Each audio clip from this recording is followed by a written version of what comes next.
Hey there, Carla Conley here, doing the first of many videos. This one will be titled Shine Your Light. So here we go.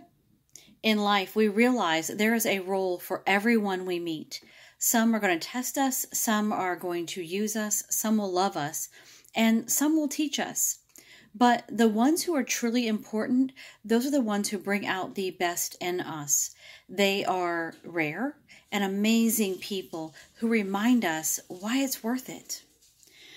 Through each of these types of people we meet, we are shown something, we are taught something, but are we taking the experience and growing from it, or are we allowing it to make us bitter? Are we taking what has happened to us in the dark and leaving it in the dark? Because when we remain in darkness, our light doesn't shine. We only do what we need to do when our light is shining. Ending a cycle is something that needs to be done. And if we're sitting in the dark, we're not ending a cycle. We are allowing that cycle to continue. It's time to break the cycle. It's time to teach our children how to use their voice for good. It's time to teach other adults who are scared to use their voice how to use their voice. Never let anyone make you feel like you are less of a person for what you think or what you choose to speak up about. I am 50 years old and have only mastered the ability to be okay in sharing my voice over the past 4 years. Does pain come with sharing your voice? Yeah, sometimes it does. Sometimes we learn a lesson through the pain. Sometimes the lesson isn't for us, but it's for someone else. There was a December morning in 2014 that I will never forget, when my third husband, Stephen, was jacked up on liquor and cocaine, and he came barreling through the front door, shotgun in hand, threatening to blow my head off. And I just sort of looked at him and I grabbed my phone to call 911 because he told me to. He said, "You better call the police because I'm going to blow your head off." So I grabbed my phone, and as I began to want to call 911, he said, "Oh, if you have me arrested, my father will hate you for it." And I just looked at him and I used my voice and I boldly said, "No, your father will probably thank me for it." And with that, I got hit with a hammer and I fell to the ground.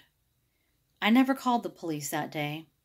I could only sit in fear on the ground and pray, and of course cry a little bit because I was in pain. But I prayed that it would just stop. After he was done yelling at me, we loaded up the boat and went duck hunting.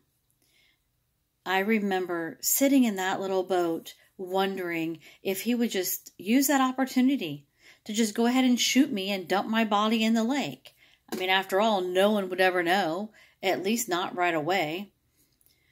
This is a fear I lived with every single day. And silently, I kept my eyes on Jesus, thanking him for sparing me earlier in the morning and for continuing to spare me throughout the day and every day after that. Let everything that has breath praise the Lord. Psalm 150, verse 6. And even though Stephen stopped me that day in using my voice, he eventually taught me that using my voice would not just be a necessity for myself, but for others as well. If people who hear me mind, then they don't matter. And if people who hear me don't mind, those are the ones that matter. And I'm going to leave you with this thought. Last night, I set up a booth at the National Night Out with some fellow club women from Leesburg, as well as a local club sister from our own junior club here in Clearmont, the South Lake Junior Women's Club. I had 2 posters displayed that I had made. One was for domestic violence and one was for child abuse. This little girl came up to our table and she was viewing the posters I had made.